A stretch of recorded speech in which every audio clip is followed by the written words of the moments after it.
I am Yasmeen Rodriguez Anaya. I'm from Yakima, and I play Luna.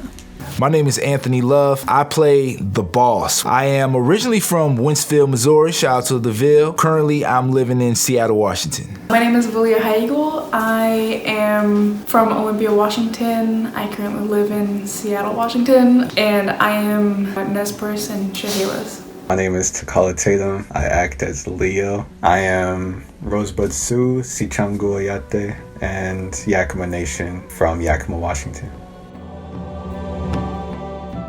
What attracted me to Torn Apart was the story. Not just the story of point A to point B, but the message within the story. Initially, it was for my sister, so we both auditioned together, and I just ended up getting kind of a bigger role than I had anticipated. I really liked the script. I really liked how entertaining it was. The characters, I really liked how Jolene and Leo were together, and then how Luna was brought in because it just felt more real. It felt more dark. What attracted me to the initial idea of Torn Apart was this need for strength, which is something that I've always looked for in my life, of trying to find strength in who I am. Because I feel like where I come from, a lot of who I am creates weakness. The reason this movie is so heavily on Native culture and all that stuff is because it's meant to empower Natives just from who we are. Like, you could be powerful in your own skin. I play the role of Jolene. She is an indigenous girl that gets kidnapped. Her character is really strong, she's resilient, and she fights back. Well, Luna is a cloned character to Jolene, so there's a lot of similarities between them. I think Luna, however, she doesn't progress, she gets worse, and you see that a lot with her way of talking, and she's very timid, but she's very also desensitized to everything. The boss, beyond being just a terrible person, he's a guy who lives and dies by the plan. He always has to have a plan. As you see, as the film progresses, the more and more curveballs to that plan, and as that plan starts to break down, you see him start to lose control. But most of all, he's just a horrible person. Leo, he's from the city. He's from an urban area, so he's somewhat disconnected from his culture, but he still feels tied to it very strongly, which creates kind of like a weird relationship, which is what I've noticed between natives from the city, natives from the res. It's a very different dynamic. And so Leo is one of those urban natives. But just him as a person, you know, he's awkward, he's a goofball, he likes to flirt, he likes to joke around. But as the film goes on, you know, he finds himself in a position where none of that's gonna cut it. That side of him will not work anymore. At the beginning of the movie, he's messing around, giggling around, doing dumb stuff that Jolene gets mad at him for. But as the movie goes on, something in him switches, for better or for worse. That's who Leo is. Well, Luna's not a very happy person. I think the only time you ever see her like let her guard down and smile and laugh is when she is with Jolene and they have that conversation. But other than that, I think trying to portray her and her emotions so it's real. I had to put myself into her shoes. She's just cornered, and she's just feels like she's the most smallest person in the world. Is that the type of mindset you had going into it? It was, yeah. And so I feel like for like 80% of Torn Apart, behind the scenes, I was probably like sad the whole time. So do you feel like it affected you personally? I mean, your mental health at all? Yeah, I think so. But it's not like a bad thing. I don't think I would have like traded that at all. Well, trying to act everything the boss did on film, that was tough. Mostly because I'm like total opposite of that guy. Anybody that knows me would tell you that. So it was a tough character to play. I found myself when I was watching the film sort of rooting against myself, definitely. I think one of the benefits I had was I wrote the script. I created Leo. I knew exactly how I wanted him to talk. I knew exactly how I wanted him to walk. I knew exactly how I wanted him to move as a person. But a challenge for me was just, it was my first time acting. And honestly, one of the toughest things for me is my dimples. Because my dimples are so prominent. You know, there were some takes I did where I'm supposed to be angry. And then we look back at the take and my dimples are just there the whole time. Like, they never go away. And I'm just like, oh my God. And so it was something that at times I had to consciously tell myself, which is why in real life when people see me get angry, I always go like this. because I'm trying to hide my dimples. Because even when I get angry in real life, I still smile. But at the same time, I think that helped me in terms of acting, because when my dimples go away and I look angry, I look really angry. The matter of the dimples, I think my eyes really cover for it. If it looks like I'm somewhat smiling because my dimples are coming in, my eyes never lie. Like, my eyes always tell the story. The eyes, Chico, they never lie. It was definitely hard to memorize lines because I've never done any kind of work like this before. This is my first time acting in a feature film, any kind of project this long. We had to stay up late. There were long days we were shooting, and I was even just put into some like kind of uncomfortable situations with filming. It was a pretty rewarding experience.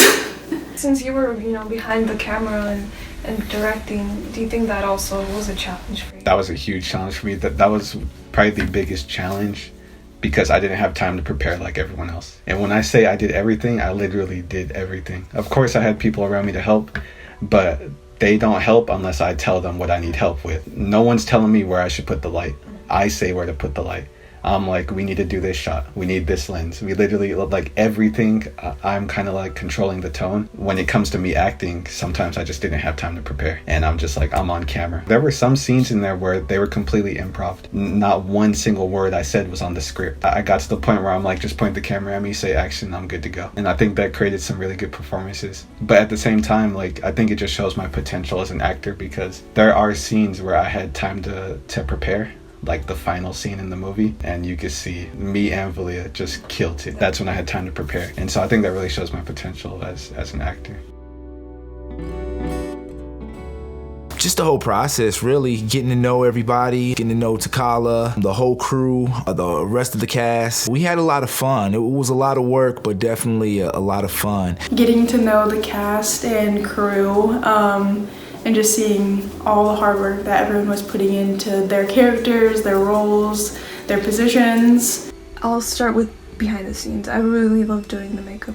It was the first time for me, but I like to experiment with, the fake blood, with the scars, with the bruising, making everyone look rough. I just like being the emotional support, so if anyone would felt uncomfortable or anyone just wanted someone there to read lines with, especially with Jolene, because Valea and I did a lot of acting with each other, so I like that a lot. I also like traveling, even if it was just a little. The cool thing about you is that you got to see everywhere. Like people like Anthony, he never got to see the rest area. He never got to see the forest, but you were everywhere with us. So. As an actor, I really just had fun in the action scenes. Like, the action scenes were so much fun for me. It was like living out a childhood dream, just being an action star. Like, I was powerful. Like I said, this movie comes from trying to find strength in being indigenous. But in terms of just creating this whole project, it was just super fun to just see it all come together. Like, when I'm directing and I'm holding the camera and I see Anthony or Valea saying these lines that I wrote months prior, and it's happening in real life, that was probably one of the enjoyable moments ever. I'm just like, wow, I can't believe people are going all out on my work like this. It was so cool to see. So those were two of the funnest things. I could play good Leo. I wanna be badass. The way that he carries himself, he's awkward, but in the end, he's The transition. The transition is there. If you were to play as Leo, which scene would be the most favorite one to attack? Because Leo's been in so many cool action fights. Which one would attract you the most? The first gunfight. The first gunfight? At the rest area? Because that's that small switch into Leo it's just not going. a full switch. Yeah, but it's just there because he's still shook at the end, and whereas the other rest area fight, then it's that's it, that's the switch. But I like that first one because it's you still see him as a awkward guy. Okay, this might sound crazy, but I would play Jolene, maybe a dude version of Jolene, or why? Because Jolene is the hardest character in the whole film. She has a body count comparable with any of the main characters, and plus she's just always a fighter throughout, always about that life.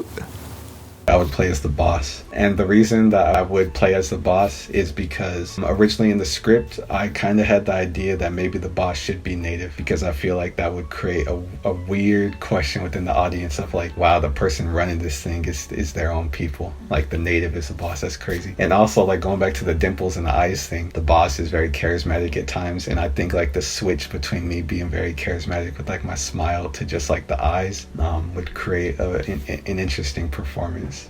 I would want to play the role that Tommy played. I think he played Vincent. He was just a really funny, unique character. He has like a good heart and he doesn't want to be in like the sex trafficking ring. He did a really great job. It was really enjoyable to watch. You know, spreading awareness to the major neglect that Indigenous women face, the lack of resources and lack of media coverage and all of that. Being an Indigenous myself, it means, you know, always being aware of my surroundings, always being aware of my own safety, having that responsibility of checking in on my fellow Indigenous sisters and making sure we're all safe. I'm not Native, so I've never heard about it before. Not until now. It's important for a movement like MMIW to happen because it brings awareness. Torn Apart, not only does it help, but it like educates people like, okay, I know what that means now. It also happened in my culture as well.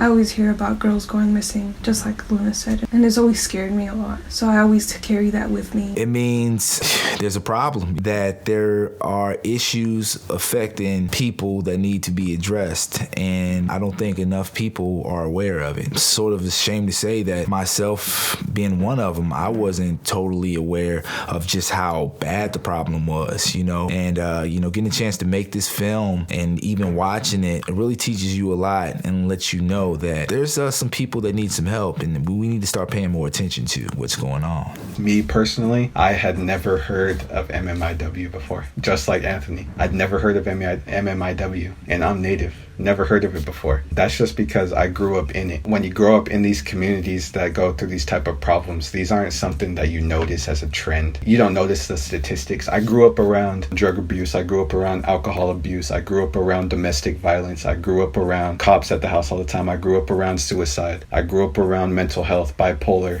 And not once in my life did it ever click like, oh wow, my community has the highest murder rate among women, or my community has one of the highest suicide rate amongst teenagers. Like that never clicked in my mind. That was just something that you had to deal with. I'm just like, yeah, I just come from a bad place. It never occurred to me that this was something that was like alarming, because to me it was just like, you deal with it. It's probably going to take you down eventually too, but that's just what you deal with. There was none of that stuff. I didn't grow up around marches. And I think that's kind of like one of the dark parts of coming from the res, is because it's just such a depressing place to come from. You're just like Luna, you're just desensitized to it. Answering the question what MMIW means to me, it means that more people are paying attention to us. And sometimes that kind of scares me. I know a lot of people look at us as bad. I grew up with a lot of people just looking at us as bad people, that we're like nothing, we don't amount to anything. But at the same time, I'm glad that people are trying to stick up for us. Like people like my mom and my grandmother, people are actually caring about.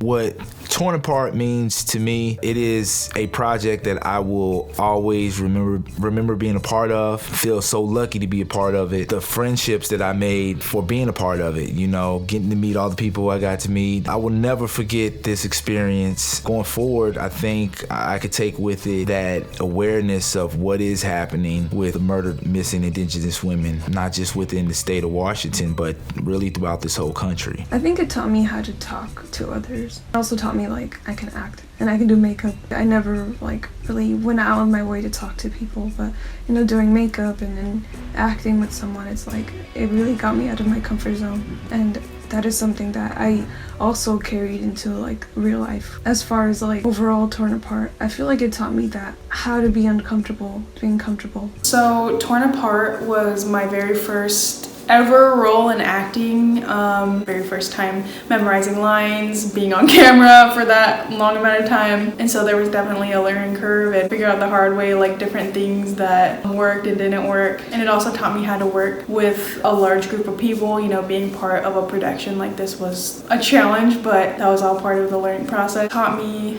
that I could do it, that I could have a large role in acting, and pretty much now I can say that I've been in a movie. Gave me the opportunity to hopefully give other people strength. Like when I created Jolene, I wanted Jolene to empower not just Indigenous women, but just women, period. I wanted it to make it feel like it's powerful. Like I remember someone asked me, they were really hoping that this wasn't like a damsel in distress situation where Jolene is just sitting waiting for her rescuer. And while Leo is the action star and he goes through all these battles, Jolene holds her own weight too. And that really means a lot to me that I was able to do that and shift and change the narrative a little bit from what people usually expect from a guy saving a girl. This just taught me that I can do anything. Like nothing's gonna stop me at all. Like this really taught me like nothing's gonna stop me, because I've been through everything trying to get this movie done. I got tossed around. It taught me balance, taught me how to adapt, which I always take as one of my strong suits, just really having to adapt. There was some I just thrown with a curveball. People deleting my footage, people backing out of the film, stuff like this. It taught me how to sacrifice. And I still came out of it on top. And so it just taught me I'm unstoppable.